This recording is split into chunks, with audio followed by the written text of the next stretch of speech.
somewhere in our lives, I think, somebody, and probably unknowingly, and maybe even with good intentions, made us very cognizant of our failure and our guilt, and they might have been trying to fix us. But all they did was give us such a sense of alienation to where a lot of people actually lose the faith. Can I give you a prime example? Cain. Remember that character from Genesis? Cain and Abel. Who are Cain and Abel's parents? Adam and Eve. Basic Sunday School 101, right? All right. Now, Adam and Eve have a condition. It's a sin condition. They pass it down to Cain and Abel the same way that we've had it passed down to us. The ability to sin is very, very easy. And Adam and Eve made it very easy by their unbelief. I don't know how they talk to their kids, but I know that Cain and Abel bring sacrifices to God. Cain's is fruit and vegetables and Abel's is lamb. I don't buy the commentary definition that Cain's sacrifice is rejected because it doesn't have blood. The reason I don't buy that is God never told them it needed to have blood.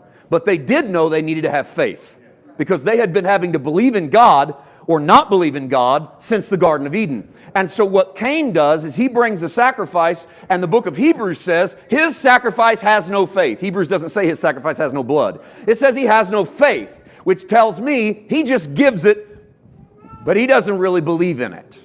He offers it to God and then nothing happens. What's fascinating is that God shows up, and I think it would be worth a whole sermon on the questions God asks in the garden, because most of what God does in the early part of the book of Genesis is just ask questions. Remember when he shows up to Adam and he goes, "Who told you you were naked?" "Adam, where are you?" Question 1. Question 2, "Who told you you were naked?" And God keeps asking questions, so he shows up to Cain. And Cain is mad because God didn't accept his sacrifice. He has not yet killed his brother. I just want to point out where we're at in the story. He has not yet killed Abel. Everybody, was that a spoiler alert? Cain eventually kills Abel. He has not yet killed Abel, and God shows up to Cain and asks a question. "Why are you so mad?" That is a cool question. Why are you so mad? And then the second question, why is your face hanging? Why is it long? Why do you look so depressed? Life can't be that bad. You know? And Cain, this is what fascinates me. Cain does not talk back to God. Cain just ignores him and goes and talks to his brother. The Bible says in the very next verse, and Cain talked to Abel. And that conversation didn't go good. And Cain kills Abel. And God shows back up and asks another question and says, "Where's your brother?"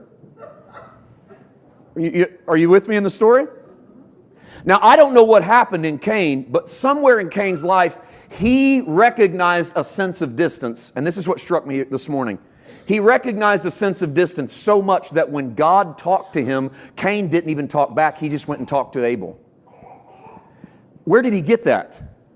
Where did he get that sense of separation? I got to think maybe he got it from mom and dad, who had experienced in the Garden of Eden a sense of separation to the point that they hid themselves in fig leaves, hid out in the bushes, and then God removes them from the garden, and they carry with them a perpetual sense of alienation. They're alienated from the place that they were born, from the Garden of Eden. And they carry that sense of alienation with them so much so that one of their boys breaks out of it and walks in faith, Abel, and the other boy never breaks out of it and walks in unbelief, Cain, and lives angry.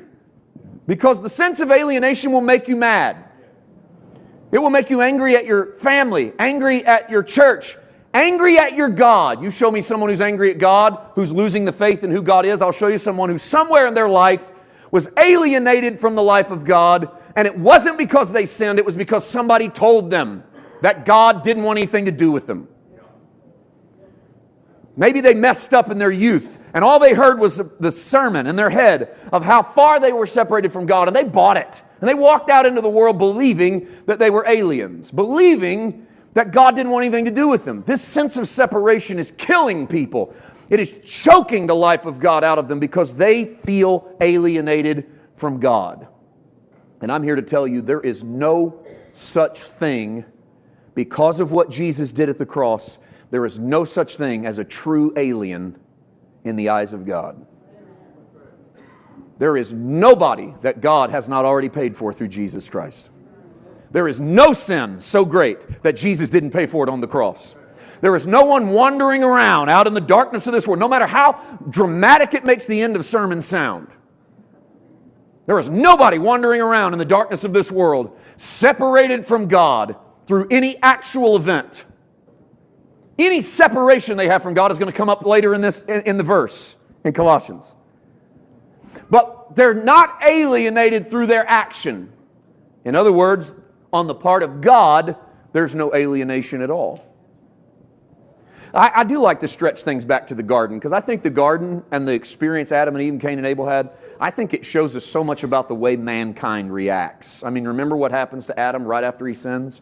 He notices that he's naked, even though he was always naked, but now that his eyes are open to the natural realm, he becomes obsessed with the natural realm. His eyes were actually closed to the natural realm. All he saw was the beauty of the Spirit. And then once he ate from the tree of the knowledge of good and evil, his eyes become open to the natural realm, and he's ashamed of himself. And he's the one that separates himself from God. God shows up to talk to Adam, and Adam's not there. And then we wonder what's wrong with God. There are people right now today wondering why God is so angry at them, why God is not talking to them. And God has been standing there knocking and talking all the time. And yet they keep assuming, because they've heard faulty information about God, they keep assuming that God is nowhere nearby, that God doesn't care. So they run away. They think that they can run away, that they can get out there far enough that God will leave them alone. The reality is everywhere they turn, God's sitting there waiting on them. Not to hunt them down, but just to hug them. Just to say to them, anytime you're ready, I'm ready. I've not left you. In fact, the Bible says, I'll never leave you nor forsake you. Did you know that's in the very same chapter of Jesus Christ, the same yesterday, today, and forever? Do you know why that's in the same verse? Because if God wanted you to know I'll never leave you, forsake you, He wants you to know that's in Jesus. Jesus Christ, the same yesterday, today, and forever. I'll never leave you and I'll never forsake you.